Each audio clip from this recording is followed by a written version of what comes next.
Promotion અને non attachment માટે કામને કેવી રીતે સંતુલિત કરવું, જેના માટે મોટામાં મોટું ઉદાહરણ તો ભાગવતની ગોપીઓ છે.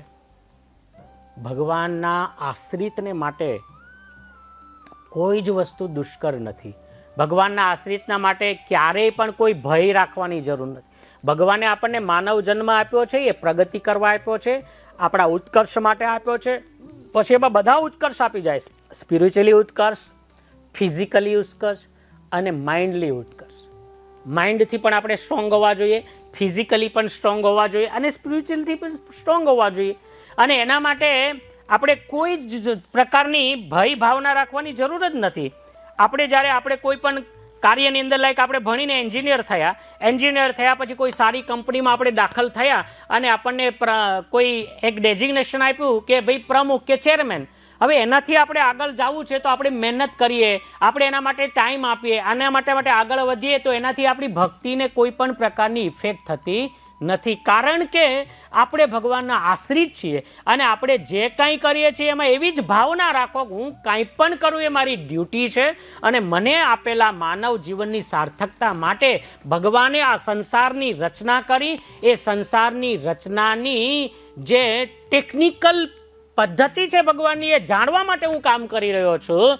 તો આવી ભાવનાથી જ્યારે કોઈ માણસ એના પ્રોફેશનની અંદર આગળ જાય, એમાં વધારે આગળ જાય, વધારે એમાં કોન્સન્ટ્રેશન કરે તો એનાથી કોઈ જ પણ પ્રકારની આપણી સંતુલિતતાને હાનિ પહોંચતી નથી. એવો ક્યારેય મનમાં ભાવ પણ નહીં લાવવાનો, એવો ક્યારેય મનમાં વિચારવું પણ નહીં કે હું પ્રમુખ છું તો હવે મેનેજિંગ ટ્રસ્ટી ક્યારે થાવ, હું અહીંનો સરપંચ છું તો ધારાસભ્ય થાવ, ધારાસભ્યમાંથી હું સંસદ થાવ, સંસદમાંથી મિનિસ્ટર થાવ, મિનિસ્ટરમાંથી પ્રાઇમ મિનિસ્ટર થાવ. સંકલ્પ તો હોવા જોઈએ ને. સંકલ્પ નહીં હોય તો ભગવાન કયા સંકલ્પ સિદ્ધ કરશે? હા, પણ એક સાવધાની એ રાખવાની, ઘણી વખત આપણને આપણા સંકલ્પની પૂર્તિ ન થાય તો એના માટે હર્ષ શોકની જરૂર નથી. ઘણી વાર શું થાય, આપણે આપણું ધાર્યું પરિણામ ના આવ્યું તો આપણે ટ્રેસમાં આવી જઈએ. એ ટ્રેસની જરૂર નથી, કારણ કે આપનારા કોણ છે? ભગવાન છે. ભગવાનની ઈચ્છા નહીં હોય તો આપણને ન મળ્યું, આપણે પ્રયત્ન કરવો. કારણ કે ભગવાને ભગવદ્ ગીતામાં બહુ સ્પષ્ટપણે કહ્યું છે, કર્મણ્યેવાધિકારસ્તે. આ એક સેન્ટેન્સથી તમને આ નોન એટેચમેન્ટ અને પ્રમોશનની વાત સમજાઈ જવી જોઈએ. કર્મણ્યેવાધિકારસ્તે. આપણો કર્મમાં જ અધિકાર છે, બીજે ક્યાંય અધિકાર જ નથી. આપણો કર્મ કરવામાં જ અધિકાર છે. તો કોઈ પણ કર્મ કરીએ એમાં કેમ ચોકસાઈ આવે, કેમ વધારે પ્રોફેશન શુદ્ધ બને, કેમ આપણે વધારે મહેનતાણું મળે, કેમ આપણે વધારે ફિઝિકલી એટલે સ્પિરિચ્યુઅલી અને મેન્ટલી આગળ આપણા પ્રિપેરેશનમાં આગળ વધી શકીએ, એ જ જોવાનું હોય ને.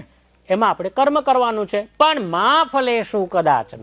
ભગવાન કે એમાં ફળની આશામાં તમારો અધિકાર નથી. તમે ઊંધા ચત્તા થઈને મહેનત કરી અને ઘણીવાર શૂન્ય પણ આવ્યું. ત્યારે જે આપણને ટ્રેસ આવે, ત્યારે જે આપણે મનમાં આવીએ છીએ, શું કામ આવે છે? આપણે એવું માન્યું હતું કે મેં કર્યું છે એટલે.